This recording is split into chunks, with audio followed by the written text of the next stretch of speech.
ఉమ్, పరిశోధించుటకును ఉమ్, జ్ఞానాభ్యాసం చేయుటకై సంగతుల యొక్క హేతువులను తెలుసుకొనుటకును భక్తిహీనత బుద్ధిహీనత అనియు బుద్ధిహీనత వెర్రితనమనియు గ్రహించుటకును రూఢీ చేసుకొని నా మనస్సును నిలిపితిని.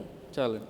ఇక్కడ సొలొమోన్ అంట తన మనసును ఆ, అక్కడ నిజమైన భక్తిని ఎక్కడ ఉంటుంది, నిజమైన జ్ఞానం ఏ విధంగా పొందుకుంటారో అనని దాని గురించి తను ఆలోచిస్తూ తన హృదయాన్ని దానిపైన మక్కువ పెడుతూ వెతికాడంట. కానీ అక్కడ అతనికి చేదు అనుభవాలే ఎదురైనాయి అంట.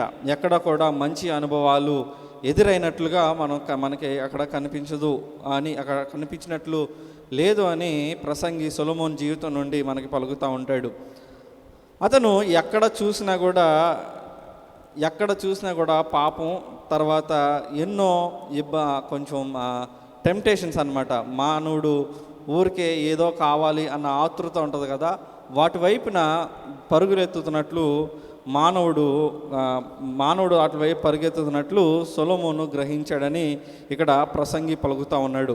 26వ వచనంలో మనం కనుక చూసుకున్నట్లయితే కొంచెం గట్టిగా ఓపెన్గా మాట్లాడుతూ అక్కడ మీరు అందరూ వింటారు, కానీ కొన్నిసార్లు చాలామందికి కోపం వస్తుంది. కానీ ఇక్కడ ప్రసంగి ఏం మాట్లాడాడో చూద్దాం. మరణము కంటే ఎక్కువ దుఃఖము కలిగించినది ఒకటి నాకు కనబడెను. అది వలల వంటిదై ఉరుల వంటి మనస్సును బంధకముల వంటి చేతులను కలిగిన స్త్రీ. దేవుని దృష్టికి మంచివారైన వారు దాన్ని తప్పించుకొందురు గాని పాపాత్ములు దాని వలన పట్టబడుదురు. ఇక్కడ స్త్రీని చూపిస్తూ అక్కడ పాపం గురించి, తర్వాత పరిశుద్ధుల గురించి మాట్లాడుతూ ఉన్నట్లుగా మనం చూస్తూ ఉంటాం.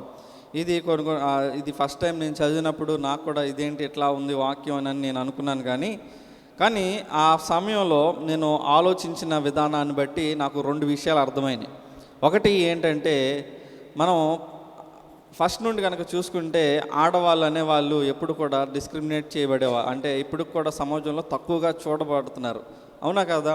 మనం వాక్యంలో కూడా చూసుకున్నట్లయితే కొన్ని జనాభా లెక్కల్లో కానీ పురుషులను మాత్రమే లెక్కేసినట్లుగా మనం చూస్తూ ఉంటాం. 5 రొట్టెలు 2 చేపలు అని అంటాం కదా, అక్కడ కూడా కేవలం పురుషుల సంఖ్య మాత్రమే వేశారు, స్త్రీల సంఖ్య వేయలేదండి. అట్లా ఈ బైబిల్ అంతట్లో కొన్ని చోట్ల చూసినప్పుడు ఎక్కడైనా సరే లెక్క కనిపించినట్లయితే అది కేవలం పురుషుల సంఖ్య మాత్రమే. స్త్రీలను, పిల్లలను అసలు వాళ్ళు కన్సిడర్ చేసే వాళ్ళే కాదు, లెక్కలో వాళ్ళు తీసుకొచ్చే వాళ్ళు కాదు. ఆ విధంగా మనం ఈ వాక్యాన్ని రాశారని ఆలోచించవచ్చు. రెండో ఆలోచన వైపు చూసుకున్నట్లయితే మనుషులు ఎక్కువగా ఆ సమయంలో స్త్రీలకి పడిపోయే వారేమో అని నాకు అనిపించింది. ఆ బ్యాక్గ్రౌండ్ స్టడీలో కనుక చూసుకున్నట్లయితే సొలొమోన్ గారు తను జీవించిన కాలంలో దగ్గర ఎంతమంది భార్యలు చేసుకున్నారండి? 1000 మంది భార్యలు ఉన్నట్లుగా మనం చూసాము. ఉపపత్ని ఏదైనా కానివ్వండి, 1000 మంది. అయితే ఈ 1000 మంది ఉన్న ఈ కాంటెక్స్లో జనాలు ఎలా చూసినా కూడా స్త్రీలు ఆ సమయంలో మగవారిని టెంప్ట్ చేస్తూ, లేకపోతే పలు విధాలుగా ఆకర్షించుకుంటూ మానవులను లేదా పురుషులను పడవేస్తున్న వారుగా ఉన్నారేమో అన్నట్లుగా ఆ కాంటెక్స్లో మనకు కనిపిస్తూ ఉంటుంది. సో ఆ విధంగా చూసుకున్నట్లయితే ప్రసంగి సొలొమోన్ గారి జీవితాన్ని ఆలోచించుకొని అక్కడున్న స్త్రీలు పరిస్థితులను ఆలోచనలో పెట్టుకొని ఈ వాక్యాన్ని రచించారేమో అన్నట్లుగా మనకు కనిపిస్తూ ఉంటుంది. అయితే దీన్ని ప్రజెంట్ మన కాంటెక్స్ట్లో కనుక పెట్టుకొని మనం చూసుకున్నట్లయితే ఇది ఎక్కువగా యవనస్తులకు బాగా ఉపయోగపడే వాక్యం అన్నమాట. అయితే ఏ విధంగా ఉపయోగపడుతుందంటే, యవనస్తులకు ముఖ్యంగా ఈ మధ్య ఎక్కువగా వినిపిస్తున్న పదాలు ఏంటంటే, స్త్రీల మీద ఎక్కువగా ఆకర్షితులై నాకు ప్రేయసి కావాలి, నాకు ప్రేమ కావాలి, నాకు ఇంట్లో తల్లిదండ్రులను పట్టించుకునే వాళ్ళు లేరు, ఎప్పుడు చూసినా కూడా ఫోన్లో మునిగిపోతూ ఉంటారనమాట. ఫోన్లో ఒకసారి కనుక అట్లా మెసేజ్ చేసుకుంటూ వెళ్తూ ఉంటే బయట ప్రపంచంలో ఏమైపోతుందో కూడా తెలియదు కొంతమందికి. అయితే కొన్నిసార్లు దీన్ని నేను ఇంగ్లీష్ లిటరేచర్ చదువుకునే టైంలో, BA ఇంగ్లీష్ లిటరేచర్ చదువుకునే టైంలో ఈ లవర్స్ గురించి ఒక కథలో ఒక వ్యక్తి ఈ విధంగా రాశాడనమాట. ఒక ఫ్రెష్గా లవ్ స్టోరీ స్టార్ట్ అయిన యవనస్తురాల మధ్య వాళ్ళు ఏం మాట్లాడుకుంటారు ఎవరికి అర్థం కాదంట. ఏం మాట్లాడుకుంటే ఎవరికి అర్థం కాదంట. కాబట్టి దాన్ని స్వీట్ నథింగ్స్ అన్నాడు. ఏంటండి స్వీట్ నథింగ్స్ అంటే అక్కడ ఏమీ ఉండదు. ఏనా తిన్నావా, పడుకున్నావా, పళ్ళు తోవావా, అన్నం తిన్నావా, స్నానం చేసావా, కళ్ళు మూసుకున్నావా, కళ్ళు తెరిసావా, చేయం కొట్టిందా, దోమ కొట్టిందా, ఇవే ఉంటాయి. వేరే ఏం ఉండదు అన్నమాట. అయితే ఇక్కడ ప్రసంగి మీరు చాలా మైండ్ పెట్టి కనుక ఆలోచించినట్లయితే 25వ వచనంలో జ్ఞానాన్ని గురించి మాట్లాడుతూ తర్వాత అక్కడ రైచియస్నెస్ గురించి మాట్లాడుతూ కింద వచనానికి వచ్చేసరికి స్త్రీని కనెక్ట్ చేశాడు. అంటే అక్కడ మనకు కనిపిస్తుంది ఏంటంటే మనుషుడు తన ఆలోచన విధానంతో జ్ఞానాన్ని సంపాదించుకోవాలనుకుంటాడు, కానీ స్త్రీ పైన మక్కువతో తనకున్న జ్ఞానాన్ని ఎక్కడో వదిలేస్తాడంట. అతను ఏం చేస్తున్నాడో కూడా అతనికి తెలియదంట.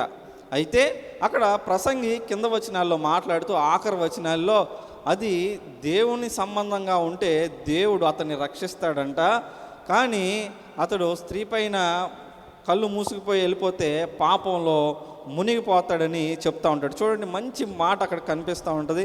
ఆఖరిలో 26వ వచనంలో దేవుని దృష్టికి మంచివారైన వారు దాన్ని తప్పించుకొందురు గాని పాపాత్ములు దాని వలన పట్టబడుదురు. చూడండి, మంచివారు అనని అక్కడ నొక్కి చెప్పినట్లుగా మనకు కనిపిస్తుంది. మంచివారు అని ఏ విధంగా చెప్పాడంటే స్త్రీలతో మాట్లాడినప్పుడు అంటే ఆ వివేచన జ్ఞానం కానీ ఆ బుద్ధి కానీ కనుక ఉంటే అతను మాట్లాడే మాటలు కానీ చేసే పనులు కానీ చాలా జాగ్రత్తగా ఉంటాయి అనని మనం అక్కడ ఆ విధంగా పలుకుతున్నట్లుగా మనం చూడొచ్చు. అదే తను ఏం మాట్లాడుతున్నాడో తెలియకుండా, ఏ ఉద్దేశాలతో తనతో ప్రవర్తిస్తున్నాడో తెలియకుండా అతను కనుక ముందుకు సాగిపోతే ఎక్కడ వెళ్ళిపోతాడంటండి, పాపంలో పడిపోతాడంట. ఆ విధంగా ఇక్కడ మాట్లాడుతున్నట్లు మనం చూడొచ్చు. అయితే ఇది సొలొమోను గారంట తన జీవితాన్ని, ప్రసంగి సొలొమోను గారి జీవితాన్ని ఉద్దేశించి రాశాడని చెప్పాను కదా. ప్రసంగి గారు కూడా అంటే సొలొమోను గారు ఆ విధంగా పడిపోయాడు అని మనం చూడొచ్చు. సొలొమోను గారు కూడా చాలా జ్ఞానవంతుడని మనం ఇప్పటివరకు ఎన్నోసార్లు చెప్పుకున్నాం. ఈరోజు వాక్యంలో నుండి కూడా మనం చూసాం. అటువంటి జ్ఞానవంతుడే అక్కడ స్త్రీల ఊబిలో పడిపోయినట్లుగా, స్త్రీల ఊబిలో చిక్కుకుపోయినట్లుగా మనం చూస్తూ ఉంటాం. ఈ సొలొమోను గారంట భార్యల కోసం ఎన్నో కట్టడాలు కట్టించాడంట. ఆఖరికి ఇతర దేవతలకు కూడా మొక్కాడు అని బైబిల్లో మనకు కనిపిస్తూ ఉంటుంది. దీని నుండి మనం గ్రహించుకోవాల్సింది ఏంటంటే ముఖ్యంగా పురుషులనే కాదు కానీ యవనస్తులనే కానీ ఇది కేవలం స్త్రీలను ఉద్దేశించి ఇక్కడ మాట్లాడుతున్నాడని మనం చూసాం. కానీ స్త్రీలు పురుషులనైనా చూడొచ్చు, పురుషులు స్త్రీలనైనా చూడొచ్చు ఈ ప్రస్తుత కాలంలో. ఎందుకంటే లిటరల్లీ చెప్పాలంటే ఒకప్పుడు ఆడవాళ్ళని మా సాయంత్రం అయితే బయటికి వెళ్ళకమ్మా, చాలా జాగ్రత్తగా ఉండు, ఆ మూల అబ్బాయిలు ఉన్నారు అని చెప్పేవాళ్ళంట. ఈ ప్రస్తుత కాలంలో అబ్బాయిలకి చెప్తున్నారంట, రే జాగ్రత్తగా అటు సరకెళ్ళరా, అక్కడ అమ్మాయిలు ఉన్నారు అని చెప్తున్నారంట. సో అటువంటి కాంటెక్స్లో ఉన్న మనం, అటువంటి సమాజంలో ఉన్న మనం ఈ వాక్యాన్ని పురుషులు స్త్రీలని పురుషుల వైపు చూస్తూ ఈ వాక్యాన్ని అర్థం చేసుకోవడానికి ప్రయత్నం చేద్దాం. ఏంటంటే సొలొమోను కింద పడిపోయాడు, అంతమంది భార్యలను వేసుకొని ఇతర దేవతలకే మొక్కేశాడని చూసాం. అటువంటి జ్ఞానవంతుడే కింద పడిపోయినప్పుడు నువ్వు నేనెంత, ఒరే యవనస్తుడా, నా ప్రియ సహోదరుడా, నువ్వెంత నేనెంత చెప్పండి. కాబట్టి మనం మాట్లాడే మాటలు కానీ, మనం ఎటువంటి ఉద్దేశాలతో ఉన్నా కానీ అవి ఎక్కడికో దారితీస్తాయని ప్రసంగి మనకి ఇక్కడ వార్నింగ్గా ఈ మాట చెప్తున్నట్లుగా మనం చూస్తూ ఉంటాం. నీ మా ఆలోచనలు, నీ మాటలు దేవునికి అంగీకారంగా కనుక ఉంటే దేవుడు నిన్ను ఆ ఊబి నుండి తప్పిస్తాడు అని ప్రసంగి పలుకుతూ ఉన్నాడు. ఒకవేళ నువ్వు ఆ పాపంలో కళ్ళు మూసుకుపోయి బైర్లు గమ్మేసి వెళ్ళిపోయావంటే నువ్వు ఎటు వెళ్తావు కూడా నీకు తెలీదు. ఆఖరికి నిన్ను లేవనెత్తడానికి ఎవరు కూడా ఉండరు అని ప్రసంగి పలుకుతూ ఉన్నట్లుగా మనం చూస్తూ ఉంటాం. మనం యాకోబు పత్రికలో చూసుకున్నట్లయితే 1వ అధ్యాయం 5వ వచనంలో మనకి మంచి మాట పలుకుతూ ఉంటాడు. జ్ఞానాన్ని గురించి పలుకుతూ, మీలో ఎవరికైనాను జ్ఞానము కొదువుగా ఉన్న ఎడల అతడు దేవుణ్ణి అడగవలెను, అతను దేవునిని అడగవలెను, అప్పుడది అతనికి అనుగ్రహింపబడును. చూడండి, ఒకవేళ నువ్వు తీసుకునే ఉద్దేశాలు కానీ, నువ్వు మాట్లాడుతున్న విధానం కానీ, లేకపోతే నీకున్న వివేచన, ఆలోచన, బుద్ధి ఎటువంటిదో నువ్వు గనక సందేహపడతా ఉంటే, ఈరోజు నువ్వు ఎటువంటి రిలేషన్లో ఉన్నావు నాకైతే తెలియదు, కానీ ఈ ప్రస్తుత సమాధానంలో చూసుకుంటే నిజంగా వాస్తవానికి చెప్పాలంటే ఒకప్పుడు ఒక భార్య ఒక భర్త అనని కనిపించేవాళ్ళు. కానీ ఈ మధ్య చూసుకుంటున్నట్లయితే ఒక భర్త, ఒక భార్య, ఒక ప్రేయసి ఉంటుందంట. తర్వాత ఈ లవ్ స్టోరీలు వింటున్నాం కదా, ఈ లవ్ స్టోరీల్లో కూడా ఒక బాయ్ ఫ్రెండ్, గర్ల్ ఫ్రెండ్ ఉంటుంది. ఈ గర్ల్ ఫ్రెండ్కి సెకండ్ అన్నమాట. ఈ మధ్య ఎక్కువగా ఫాలో అయ్యేది ఏంటంటే, నలుగురిని చూడాలంట, ముగ్గురిని ప్రేమించాలంట, ఇద్దరిని సెలెక్ట్ చేసుకోవాలంట, ఒకరిని పెళ్లి చేసుకోవాలంట. ఈ పద్ధతిని ఫాలో అవుతున్నారు ప్రజెంట్ యూత్ అంతా కూడా. ఏంటంటే చెప్పండి, నలుగురిని చూడాలంట, ముగ్గురిని ప్రేమించాలంట, ఇద్దరిని సెలెక్ట్ చేసుకొని ఒకరిని పెళ్లి చేసుకోవాలంట. ఈ కాంటెక్స్లో చూడండి ఏ విధంగా మనుషులు ఎటువైపు వెళ్ళిపోతున్నారో ఆలోచించండి. ఇవి తెలిసిన నువ్వు, నేను, ప్రతి ఒక్కరితో దేవుడు ఈరోజు నీతో మాట్లాడుతున్నాడేమో, నీ హృదయాన్ని సరిచేయాలని దేవుడు ప్రయత్నం చేస్తూ ఉన్నాడేమో నా మాటల ద్వారా. ఒకసారి గ్రహించి దయచేసి వినండి. సొలొమోను వంటి వాడే పడిపోయినప్పుడు నువ్వు నేను ఎంత చెప్పండి. కాబట్టి దేవుడు ఇక్కడ ప్రసంగి పలుకుతూ వార్నింగ్ ఇస్తున్నది ఏంటంటే, నీ మాటలు, నీ ఉద్దేశాలు ఏవైతే ఉన్నాయో, నువ్వు మాట్లాడే విధానం ఏదైతే ఉందో అది దేవునికి అంగీకారం కనుక ఉంటే, ఒకవేళ దాంట్లో ఏదైనా చెడు జరగబోతూ ఉంటే దేవుడు వాటి నుండి తప్పిస్తాడని ఇక్కడ ప్రసంగి పలుకుతున్నాడు. ఒకవేళ నువ్వు తప్పు తెలుసుకొని వాడివై ఇంకా వెళ్ళిపోతూ ఉంటే నువ్వు పాపానికి గురై కింద పడిపోతూ ఉన్నట్లుగా మనం చూస్తూ ఉంటాం. కొన్నిసార్లు అందరూ తెలివైన వాళ్ళే అనుకుంటాం. మనం చేసే నాకు చెప్పేది ఏంటలే, నేను ఏ పరిస్థితుల్లో ఉన్నానో, నేను ఏ రిలేషన్లో ఉన్నానో, నేను ఆ అమ్మాయితో ఎందుకు మాట్లాడుతున్నానో, లేకపోతే నేను ఆ అబ్బాయితో ఎందుకు మాట్లాడుతున్నానో నాకు తెలీదా మీరు చెప్పాలా అని అంటూ ఉంటారు. ఈ మధ్య భార్యాభర్తల మధ్య ఎక్కువగా గొడవలు ఎందుకంటే, ఈ ప్రజెంట్ జనరేషన్లో పెళ్ళైన తర్వాత భర్త కనుక భార్యని, అమ్మ నీ స్నేహితుడే కానీ మాట్లాడొద్దు, అతని ఉద్దేశాలు వేరేగా అనిపిస్తూ ఉన్నాయి.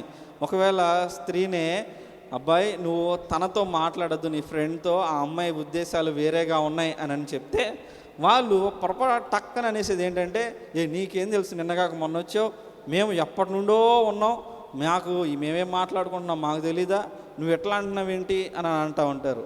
వాటిని బట్టే రేపొద్దున ఏదన్నా పొరపాటున తప్పు వెళ్ళిపోతే కుటుంబం మీదకి వచ్చి కుటుంబం చల్లా చెదురైపోతున్నట్లు మనం చూస్తూ ఉంటాం. ఒక ఉదాహరణ చెప్పాలంటే, ఒక రోజు అంట ఒక వ్యక్తి చేపలు పడడానికి వెళ్ళాడంట ఒక నదిలోకి. చేపలు పడడానికి అని వెళ్ళి అతను బాగా లెక్కలేసాడంట. లెక్కలేసి ఎక్కడేస్తే వల చేపలు పడతాయి అని ఒక వల వేస్తూ ఉంటుంటే అక్కడున్న కింద గడ్డి, లేకపోతే ఏదో పాడైపోయి తుప్పిపట్టిపోయిన వస్తువులు, లేకపోతే రాళ్ళు రప్పలు పడుతున్నాయంట.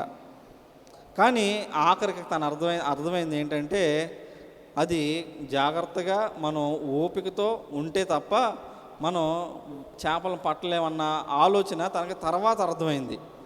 ఇక్కడ మన జీవితాల్లో కూడా చూసుకున్నట్లయితే నువ్వు తెలివైన వాడివే అని అనుకుంటున్నావు కానీ, లేకపోతే తెలివి మంత్రాలు అనుకుంటున్నావు కానీ, నువ్వు చేసే ఆలోచనలే కానీ, నువ్వు చేసే పనులే కానీ అవి తప్పుడు దారుల్లోకి వెళ్ళిపోతున్నాయని ప్రసంగి ఒకసారి ఇక్కడ మనకి వార్నింగ్గా ఇస్తూ మన జీవితాలని సరి చేసుకోమని ఇక్కడ పలుకుతూ ఉన్నట్లుగా మనం చూసుకోవచ్చు. కాబట్టి ఒకవేళ నువ్వు ఏ పరిస్థితుల్లో నువ్వు ఏ నిర్ణయాలు తీసుకున్నా కూడా, లేకపోతే నువ్వు ఏమి చేస్తున్నా కూడా నువ్వు తెలివిగా ఆలోచించి చేసుకుంటున్నావు అనుకుంటున్నావు కానీ, అది ఒకసారి నువ్వు కనుక నిజంగా ఆలోచించి చూస్తే అది తప్పుగా కొన్నిసార్లు కనిపిస్తూ ఉంటుంది.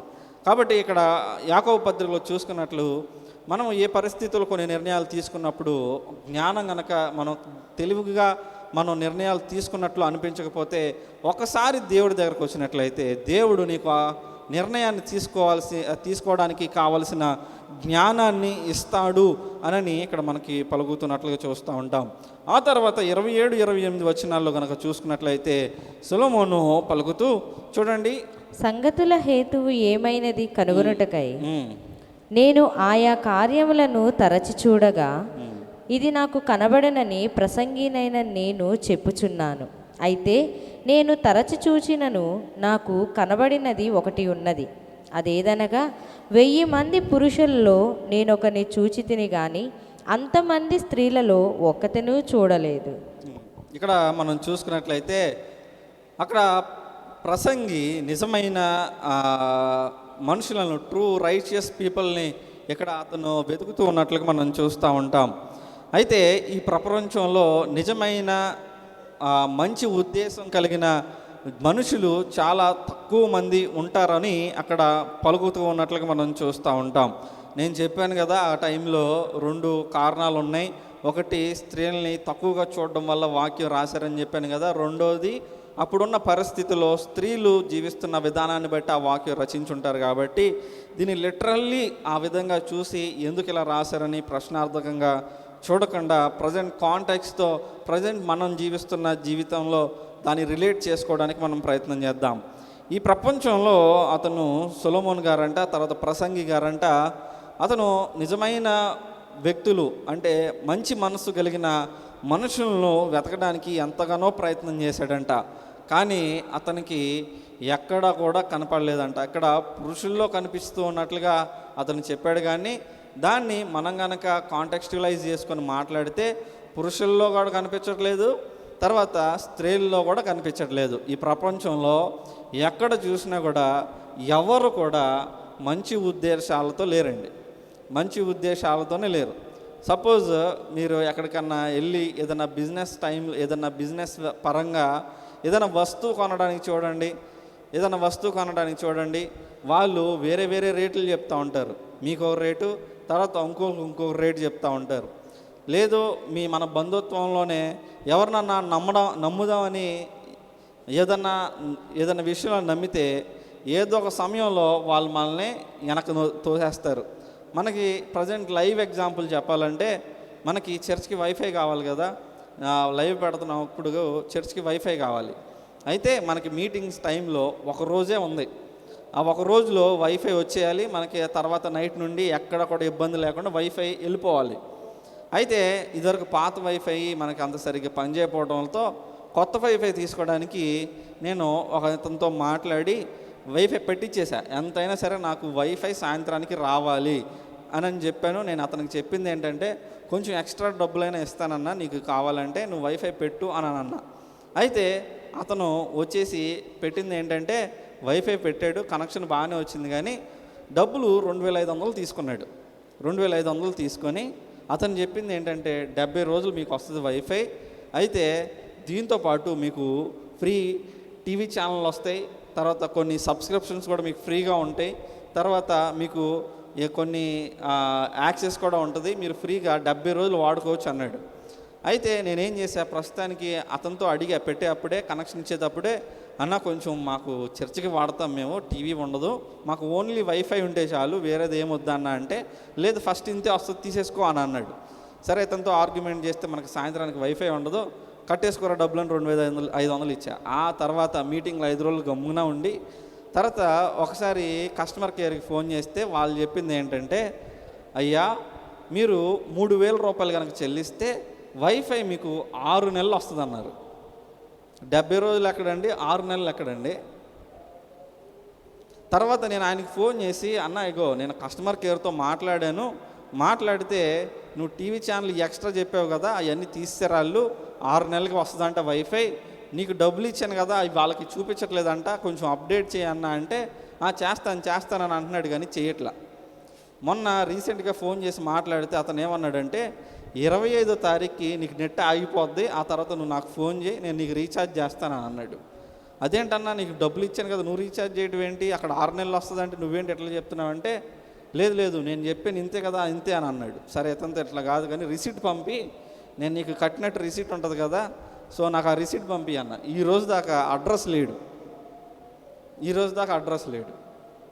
ఇది ఒక ఉదాహరణ ప్రజెంట్ నాకు అనిపిస్తున్నది. ఆ విధంగా ఎక్కడ చూసినా మనుషులను నమ్మడానికి లేదు, ఎక్కడ చూసినా అబద్ధాలే, ఎక్కడ చూసినా మోసాలే, ఎక్కడ చూసినా కుట్రే.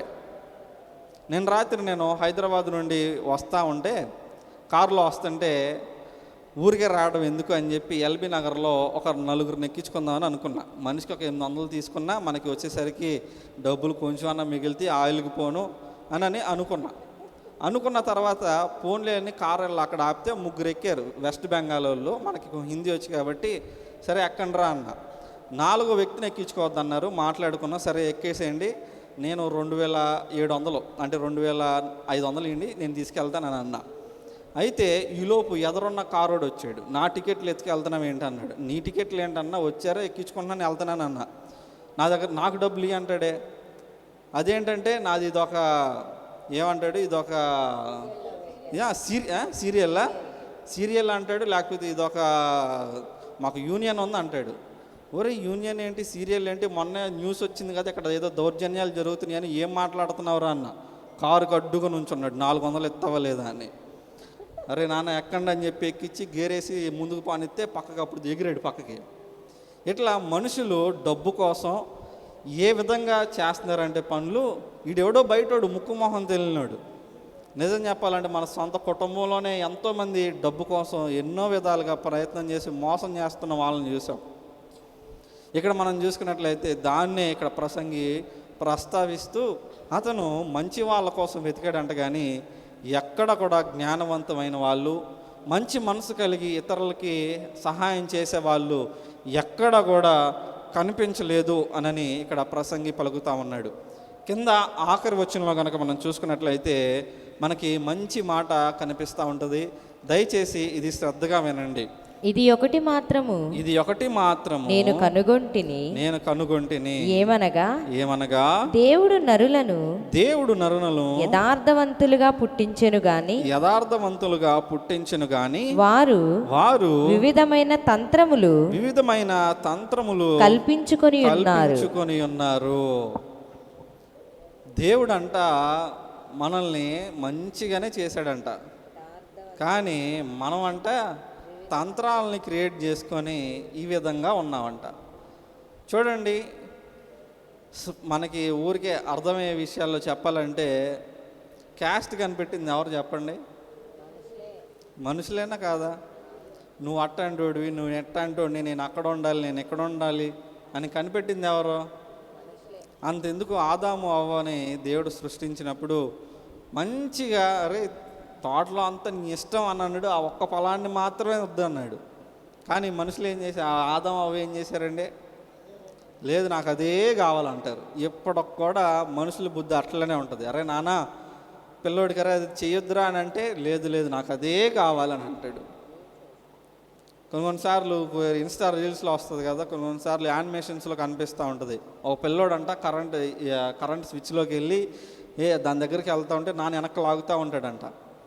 అయితే వినడంట, నేను పెడతానని గోల్ చేస్తూ ఉంటే వెళ్ళి పెట్టరా అని స్విచ్ చేసాడంట. జుమ్మని కొడితే ఆ తర్వాత వెళ్ళి పెట్టరా అండి, ఒకసారి పెడతాడా? పెట్టరండి. మనుషులు ఆ విధంగా ఉన్నారు ప్రస్తుతం కూడా. దేవుడు మనం సృష్టించినప్పుడు చాలా మంచిగా సృష్టించాడంట, కానీ తర్వాత తినొద్దన్న ఫలాన్ని తిన్నాం, తర్వాత తోడబుట్టిన వాళ్ళని చంపేసుకున్నాం, ఆ తర్వాత ఎంతో పాపాన్ని మన పైన తెచ్చేసుకొని ఈ విధంగా ఇంకా ఉన్నాం. మనం చేసిన పాపాన్ని పోగొట్టుకోవడానికి ప్రయత్నం చేసే క్రమంలో సంఘానికి వచ్చి ఎన్నో ప్రసంగాలు విని బాప్తీసాలు తీసుకొని మరలా సంఘానికి వచ్చి ప్రసంగాలు వింటూ నిద్రపోతున్నాం. అవునంటారా కాదంటారా? పాపం నిద్రపోతున్నాం. మేము అంట్లో ఒక్కసారి కమ్ముక్కుని కళ్ళు తెరిచి చూశారు. పాపం ఏమనుకోకండి, మిమ్మల్ని ఉద్దేశం కాదు, కానీ ఈ పొద్దున్న లేగాలంటే ఎవరికైనా కష్టం కదా. ఏం పర్లేదు, నిద్రపోండి అమ్మ, ఏం పర్లేదు. మనుషుడినంట దేవుడు మంచిగానే సృష్టించాడంట, కానీ మనుషుడంట తను తంత్రం పెట్టేసుకొని తను తానే తప్పుడు దారిలో పడేసుకున్నాడంట. ఒకరోజు అంట ఒక శిల్పకారుడి దగ్గరికి వెళ్ళి ఒకతను, అరే నువ్వు ఎంత బాగా చెక్కావే, నువ్వు ఇది చెక్కడానికి ఎంత సమయం పట్టింది, నువ్వు ఎంత పర్ఫెక్ట్గా ఎలా చెక్కావు అని అంటే, అతను తీసుకెళ్ళి తన వెనక బ్యాక్ డోర్లో ఎన్నో వందల శిల్పాలు చెక్కి ఉన్నట్లుగా చూపించి వాటిలో ఎన్నో పాడైపోయిన వాటిని చూపించాడంట.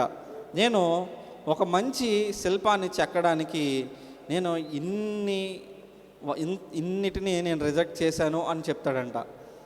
అయితే దేవుడు కూడా అదే విధంగా మనల్ని కూడా సృష్టించాడు. దేవుడు మొట్టమొదట అతన్ని స్తుతించుకోవడానికి దేవదూతలను సృష్టించారంట, కానీ వాళ్ళు సేమ్ బుద్ధి సరిగ్గా లేక వాళ్ళు పడిపోయినట్లుగా మనం చూసాం. ఆ తర్వాత దేవుడు మంచిగా ఆలోచించి, ఈసారైనా సరే నేను మంచిగా మానవులను సృష్టించాలి, తన స్వరూపంలో సృష్టించాలని నిన్ను నన్ను చేశాం, కానీ మరలా కూడా మనం పడిపోయాం. దేవుడు వాక్యంలో పలుకుతూ ఉంటూ, వీళ్ళ నేను ఎందుకు చేశానురా అని ఏడ్చాడంట. నేను ఎందుకు చేశానురా అని ఏడ్చాడంట.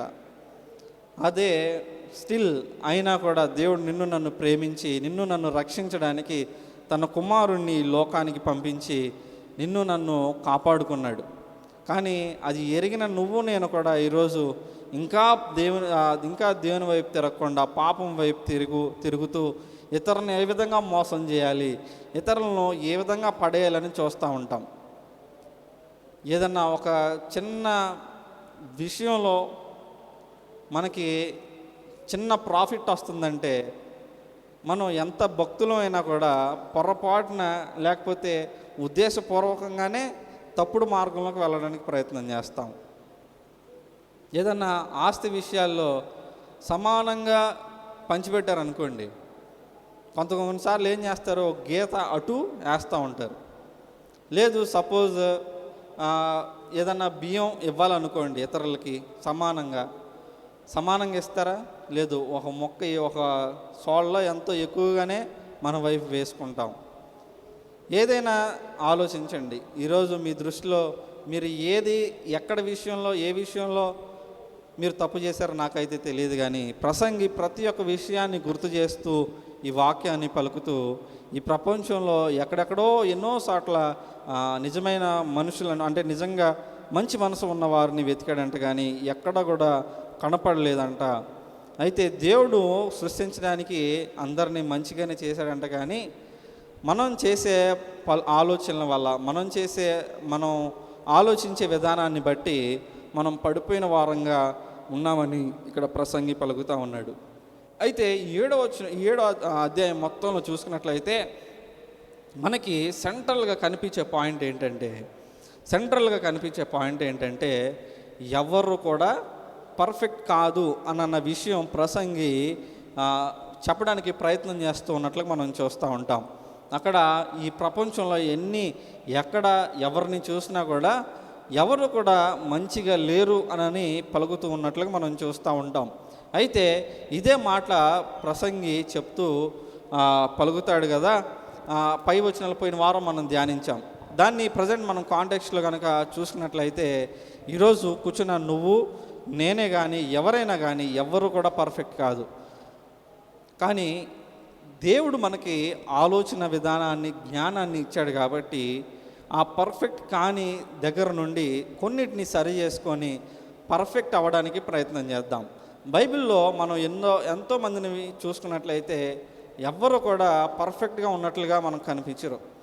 నిజంగా నేను ఎక్కువగా నమ్మేది ఏంటంటే, యేసు ప్రభువారు ప్రజెంట్ ఇప్పుడు కనుక ఉంటే ఏదన్నా ఒక ప్రాంతానికి అతని దగ్గర ఉన్న శిష్యుల్ని వెంట పెట్టుకుని వెళ్తే, ఇతనేం దేవుడురా, ఎంతమంది పాపులతో తిరుగుతున్నాడు అని అంటారు. 12 మంది శిష్యుల్ని ఎవరిని చూసుకున్నా కూడా వాళ్ళు పుట్టుకతోనే మంచి వాళ్ళకి ఎవరైనా కనిపించారండి? యేసు ప్రభువు తను జీవించిన జీవితం మొత్తం కూడా అతను చూసుకున్నట్లయితే దొంగలతోనూ, వ్యభిచారులతోనూ, సుంకగుప్తదారులతోనూ, లేకపోతే ఇంకా వేరే పాపాలతో మునిగి తేలుతున్న వారితో తిరిగినట్లుగా మనం చూస్తూ ఉంటాం. అయితే ఇదే మనం కనుక ఆలోచించుకున్నట్లయితే దేవుడు అటువంటి వారిని మార్చి మంచివారిగా తీర్చిదిద్ది అటువంటి వారి నుండి ప్రపంచాన్ని మార్చడానికి మార్చే శక్తినిచ్చిన దేవుడు, నువ్వు పర్ఫెక్ట్ కాదని నువ్వు అనుకుంటున్నావు, కానీ దేవుడు నిన్ను కూడా వాడుకోవడానికి సిద్ధంగా ఉన్నాడు. కానీ మనం చేయాల్సిన ఒకే ఒక నిర్ణయం ఏంటంటే తిరిగి దేవుని దగ్గరకు రావాలి. మోషేని కనుక చూసుకున్నట్లయితే ఎప్పుడు కూడా నేను నత్తోడిని అని అనేవాడంట. మోషేనేనండి? ఎవరండి? మోషేనేనా? నాకు డౌట్ వచ్చిందండి, అందుకే అడిగాను. మోషేనేనా? మోషేని ఎప్పుడు కూడా నాకు నత్తి ఉండేది, నేను ఎంతమందిని ఎట్లా నేను నడిపించగలనని అనేవాడంట. దేవుడు అన్నాడంట, ఎవరి నత్తోడా, నిన్ను ఎవడు నత్తోడా అని అనలేదురా నాయన, నువ్వు ఆగు, నేను నడిపిస్తుంటే నీకేంట్రా అని అన్నాడంట. ఈ ప్రపంచంలో ఎవ్వరూ కూడా పర్ఫెక్ట్ కాదండి. దావీదు పాపం చేసి పడిపోయాడు. నేను పాపిని అనని దావీదు కనుక ఆగిపోయి ఉంటే దావీదు కుమారుడు అనని దేవుడు పిలిపించుకునేవాడా? తిరిగి లేచాడు దావీదు. పేతురు యేసు ప్రభువుని తృణీకరించాడండి. కానీ పేతురుని ఏ విధంగా వాడుకున్నాడు దేవుడు? పౌలుని కనుక చూసుకున్నట్లయితే క్రైస్తవుల్ని చంపేవాడంట. కానీ అటువంటి వాడినే దేవుడు పట్టుకొని అతడే ఎంతోమంది క్రైస్తవుల్ని తిరిగి దేవుని రాజ్యంలో చేర్చేవాడినిగా ఎలా దేవుడు మార్చాడు. కాబట్టి ఈరోజు ప్రసంగి మీతో సూటిగా మాట్లాడుతున్నాడు ఏంటంటే, ఈ ప్రపంచంలో ఎవరు కూడా పర్ఫెక్ట్ కాదు. మనుషుడికి ఉన్న ఉద్దేశాలు, ఆలోచనలు, తను ఆలోచించే విధానాలు ఎన్నెన్నో విధాలుగా ఉంటాయి. తను తీసుకునే నిర్ణయాలు కొన్నిసార్లు తన జ్ఞానవంతుడే అనని తీసుకుంటాడు, కానీ అవి ఎక్కడికో తీసుకెళ్తాయి. దాన్ని గుర్తు చేస్తూ నీకు జ్ఞానం కనుక కొదువైతే దేవుని దగ్గరికి రా అనని పలుకుతున్నాడు. అనని చెప్తూనే ఈ లోకంలో ఎవరు పర్ఫెక్ట్గా లేరు. ఈరోజు నువ్వు గనక నేను పర్ఫెక్ట్గా లేను అని నువ్వు గనక అనుకుంటే ఒకసారి మరలా దేవుని వైపు తిరుగు, దేవుని దగ్గరికి రా, దేవుడు నిన్ను బలంగా వాడుకుంటాడు అని ప్రసంగి మనకి తెలియజేస్తున్నాడు. కాబట్టి నువ్వు ఏ పరిస్థితిలో పడిపోయి ఉన్నావో నాకైతే తెలియదు, కానీ ఏ నిర్ణయాలు తీసుకొని నువ్వు వెనక పడిపోయావో నాకైతే తెలియదు, కానీ దేవుడు ఈరోజు నీతో సూటిగా మాట్లాడుతున్నాడేమో కదా. ఇన్ని రోజులు నేను ఎందుకు పనికి వస్తానండి, లేకపోతే నేను దేనికి పనికిరానండి, నేను పర్ఫెక్ట్ కాదు, నేను నిజమైన భక్తురాలిని కాదు, నేను అది చేస్తాను ఇది చేస్తాను, లేకపోతే నేను ఇది పని చేయడానికి, నేను దేవుని సేవ చేయడానికి, దేవుని మాటలు పలకడానికి నేను అర్హురాలిని కాదు అని నువ్వు కనుక ఎప్పుడన్నా ఉద్దేశిస్తే, లేదంటే అసలు నేనెందుకు చేయాలి, నా పని కాదు కదా, పాస్టర్లు ఉన్నారు కదా, వాళ్ళే చేసుకుంటారులే, మనకేం పని అని నువ్వు కనుక ఆలోచిస్తూ ఉంటే దేవుడు ఈరోజు నీతో మాట్లాడుతున్నాడేమో కదా. ఒకసారి తిరిగి దేవునికి నీ హృదయాన్ని అర్పించుకుంటే దేవుడు నీతో మాట్లాడాలని ఆశపడుతున్నాడేమో కదా. నిన్ను బట్టి మోషేని ఏ విధంగా ఒక నేషన్ని నడిపించాడో ఆ విధంగా నిన్ను బట్టి ఒక ఈ వెలవడాన్నే మార్చడానికి ప్రయత్నం చేస్తున్నాడేమో కదా. ఇంకా ఎందుకు అలానే కూర్చుంటున్నావు, ఇంకా ఎందుకు సగం నిద్రతో వాక్యాన్ని వింటున్నావు చెప్పండి. దేవుడు నిన్ను పట్టుకొని వెలవడాన్నే మార్చాలనుకుంటున్నాడేమో, నిన్ను బట్టే మైలువారాన్నే మార్చాలనుకుంటున్నాడేమో. ఏంటండి నేను ఎటువంటి వాడిని, నన్ను బట్టి అంతమంది మారిపోతారా అని అనుకుంటే,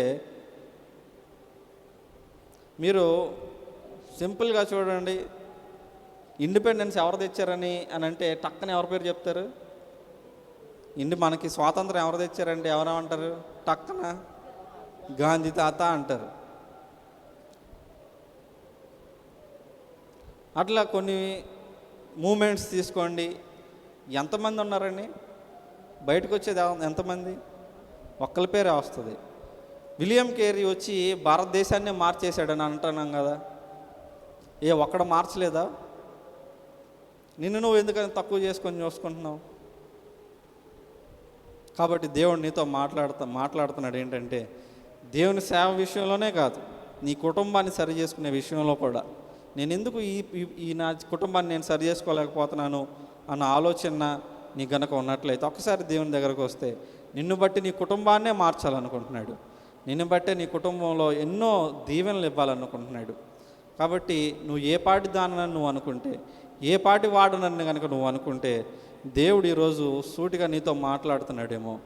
మోషేని వాడుకున్న దేవుడు, దావీదును వాడుకున్న దేవుడు, పేతురుని వాడుకున్న దేవుడు, మరియు పౌలును వాడుకున్న దేవుడు నిన్ను వాడుకోడా? వీళ్ళు చేసిన పనులు ఏవైతే ఉన్నాయో ప్రజెంట్ నువ్వు చేసిన పనుల కంటే దారుణమైన పనులేం కాదు కదా. నువ్వు ఎవరినైనా చంపేశావా? చెప్పండి. నువ్వెవరినైనా చంపేశారా? మీరెవరినైనా చంపేశారా? లేకపోతే మోసేలాగా ఊరికే నేను నత్తోడిని, నేను చేయలేనని అంటున్నారా? పోనీ ఎప్పుడని చెప్పారా దేవుడు నీతో, అమ్మ ఈ పని చేయని అంటే నేను చేయను అని ఎప్పుడన్నా అన్నారా? దేవుడికి వ్యతిరేకంగా మాట్లాడారా? లేదు కదా. దావీదులాగా తప్పు చేశారా? చేయలేదు కదా. మరి ఇంకేంటి భయం? అంతంత పెద్ద పెద్ద తప్పులు చేసిన వాళ్ళనే దేవుడు అంత ఉన్నత స్థానంలో నిలబెడితే దేవుడు నిన్ను ఇంకెంతగా దీవించాలని ఆశపడుతున్నాడు ఆలోచించండి. కాబట్టి దేవుని దగ్గరికి తిరిగి వద్దామా? ఇక్కడ ప్రసంగి ఈరోజు పలికిన మాటల్లో ఏవైతే మాటలు పలికాడో జ్ఞానాన్ని సంపాదించడానికి ప్రయత్నం చేశాడంట. కానీ ఈ లోకంలో ఎక్కడ చూసినా చేదు అనుభవాలనే అనుభవించాడంట. ఈ లోకంలో ఒక్కరినైనా కొంతమందినైనా మంచి మనసు కలిగి మంచి చేసేవారిని చూద్దామని ఆలోచించాడంట. కానీ కొంతమంది కూడా కనపడలేదంట. దేవుడు మనల్ని మంచిగా సృష్టించాడంట. కానీ మనం చేసుకున్న తంత్రాలను బట్టి మనం పడిపోయామంట. కాబట్టి తిరిగి మరలా దేవుని దగ్గరికి, దేవుడు నన్ను ఎట్లా సృష్టించాడో అలా మళ్ళా తిరిగి దేవుని దగ్గరికి వద్దామా? ఒకవేళ దేవుని దగ్గరకు వచ్చినట్లయితే దేవుడు నిన్ను అత్యద్భుతంగా వాడుకోవాలని దేవుడు ఆశపడుతున్నాడు. ఒకసారి కళ్ళు మూసుకొని నువ్వు ఎక్కడ పడిపోయావో నాకైతే తెలియదు, కానీ దేవుని దగ్గరికి వచ్చి, దేవా నువ్వు నన్ను చేసిన విధానాన్ని చూసినప్పుడు నాకు ఎంతో ఆశ్చర్యంగా ఉంది తండ్రి. అటువంటి ఆశ్చర్యంగా చేసిన నన్ను మంచిగా రూపుదిద్ది మంచిగా ఉంచిన నన్ను నేను చేసుకున్న కొన్ని తంత్రాలను బట్టి, నేను చేసిన కొన్ని పనులను బట్టి నీకు దూరం అయిపోయాను నాయన.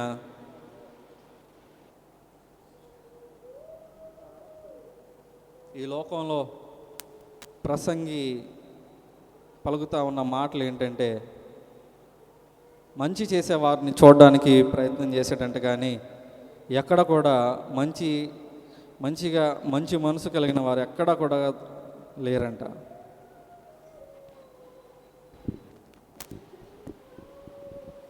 అదేవిధంగా మానవుల హృదయాలను, మానవ ఆలోచనలు గుర్తు చేస్తూ నువ్వు ఇతరులతో మాట్లాడే విధానం ఏ విధంగా ఉంది అని ప్రసంగి పలుకుతూ ఉన్నాడు. నువ్వెప్పుడు మంచిగానే మాట్లాడుతున్నావు అనుకుంటున్నావు, కానీ అది నీ తంత్రమేమో కదా. ఆలోచించండి. ఆ తంత్రాన్ని చేస్తూ దేవునికి ఎందుకు దూరంగా అవుతారు? మంచిగా మారదామా? మంచి హృదయం కలిగి మరలా దేవుడు ఎలా సృష్టించాడో నన్ను ఆ విధంగా మంచి మనసు కలిగి దేవుని దగ్గరకు వద్దామా? దేవుని దగ్గరకు వస్తే నిన్ను అత్యద్భుతంగా మోషేని ఎలా వాడుకున్నాడో, దావీదును ఏ విధంగా వాడుకున్నాడో, పౌలుని ఎలా వాడుకున్నాడో నిన్ను కూడా వాడుకోవాలని ఆశపడుతూ ఉన్నాడు. సంఘంలోనే కాదు, కుటుంబంలోనే కాదు, ఎక్కడకు నువ్వు వెళ్తే అక్కడ దేవుడు నిన్ను అద్భుతంగా వాడుకోవడానికి ఆశపడుతూ ఉన్నాడు. ఒకసారి మరలా దేవుని దగ్గరికి వద్దామా? నీ తంత్రాలన్నిటిని దేవునికి అప్పగిస్తే దేవుడే అన్నిటినీ సరిచేస్తా అన్నాడు. ఒకవేళ నీకు జ్ఞానం కొదువైందా, మరలా దేవుని దగ్గరికి రా. దేవుడే నీకు కావలసిన జ్ఞానాన్ని దయచేయడానికి సిద్ధంగా ఉన్నాడు. దేవుని దగ్గరికి వద్దామా? నోరు తెరిచి అడుగుదామా? దేవా నేను చేసిన కొన్ని పనులను బట్టి నేను పడిపోయాను తండ్రి. ప్రసంగి పలికినట్లుగా నేను ఆ లెక్కలో లేను నాయన. మంచివారుగా మంచి మనసు కలిగిన వారిని చూడడానికి ప్రయత్నం చేసినప్పుడు నేను మంచిదానిగా లేను తండ్రి. దయతో నన్ను నేను సరి చేసుకోవాలని ఆశపడుతున్నాను నాయన. నన్ను సరిచేయండి, నేను మంచిగా వాడిగా ఉండడానికి, నేను చేసే తంత్రాలన్నీ కూడా మానేయడానికి ఆ కృపను దయచేయను ఆయన అని దేవుని దగ్గరకు వచ్చి ప్రార్థన చేద్దామా? ఒక్కసారి గనక దేవుని దగ్గరకు వచ్చి నీ పాపాన్ని గనక ఒప్పుకుంటే, ఎటువంటి పాపాన్నైనా, ఎంత పెద్ద పాపమైనా నువ్వు ఒప్పుకుంటే దేవుడు నిన్ను క్షమించడానికి సిద్ధంగా ఉన్నాడు. దేవుడు నిన్ను మంచి ఉన్నతమైన వ్యక్తిగా మార్చడానికి సిద్ధంగా ఉన్నాడు. దయచేసి దేవుని దగ్గరకు వచ్చి ప్రార్థన చేద్దామా?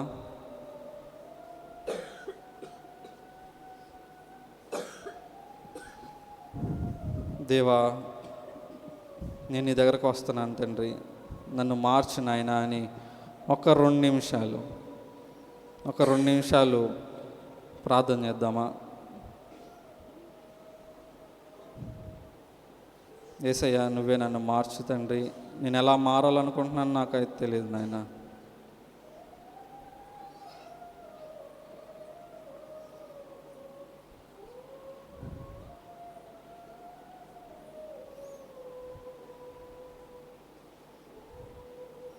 దేవుడు చెప్పేది ఏంటంటే, ఎంత ఘోర పాపులనైనా దేవుడు మారుస్తా అని చెప్తున్నాడు. నువ్వు ఎంత ఘోర పాపవు నాకైతే తెలియదు, కానీ దేవుని దగ్గరకు వచ్చి, దేవా నేను పాపిని, నన్ను క్షమించు తండ్రి అని నువ్వు దేవుని కనుక అడిగితే, ఈరోజే దేవుడు నేను మార్చడానికి సిద్ధంగా ఉన్నాడు. మంచిదాన్ని అవుదామనుకుంటున్నావా? మంచివాడిగా ఉందామనుకుంటున్నావా? ఈ లోకంలో మంచి హృదయం కలిగిన వాడిగా ఉందామనుకుంటున్నావా? దేవుడు ఏ విధంగా నిన్ను సృష్టించాడో అదే విధంగా మరలా మారదామని నువ్వు ఆశపడుతున్నావా? దేవుడు నిన్ను పిలుస్తూ ఉండగా, దేవానే నీ దగ్గరికి వస్తా అని చెప్పి ఒకసారి దేవుని దగ్గర ఒప్పుకుంటే, దేవుడు ఖచ్చితంగా నిన్ను బహుగా దీవించడానికి ఆశపడుతున్నాడు.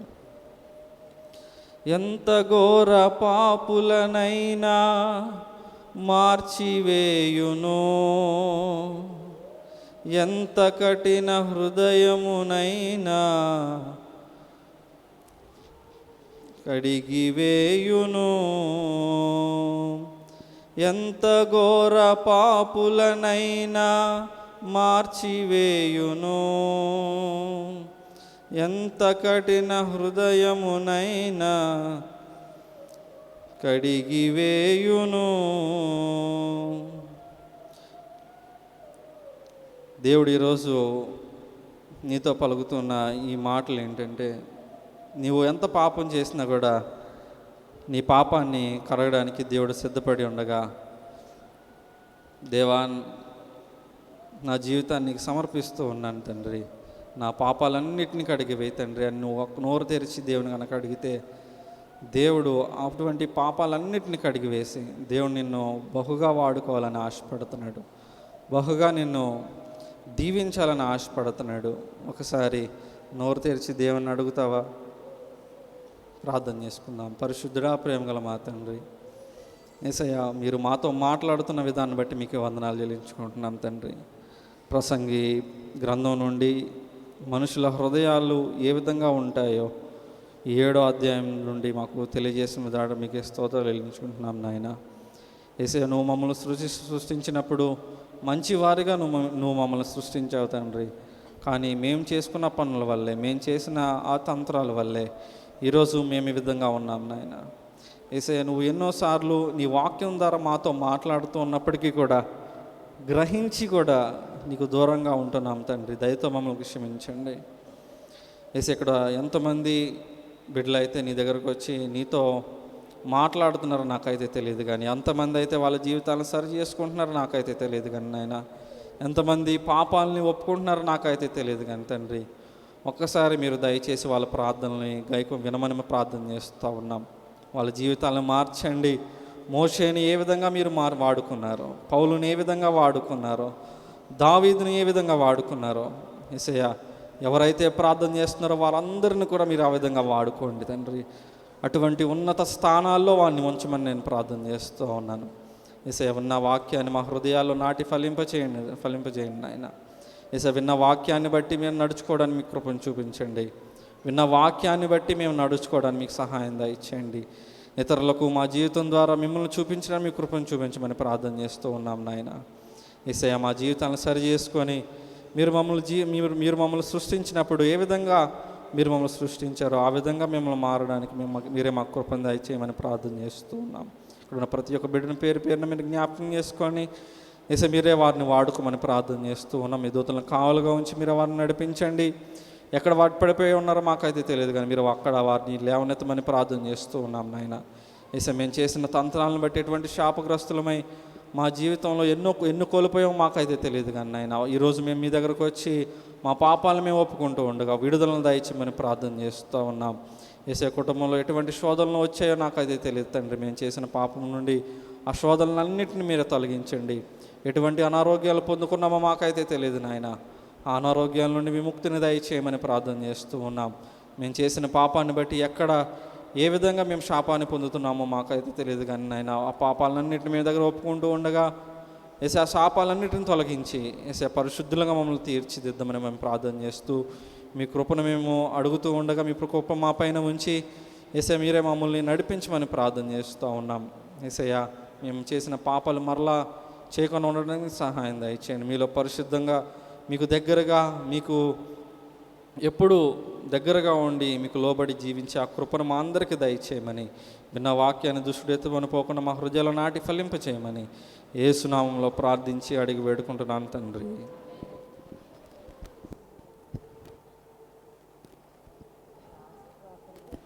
ఇప్పుడు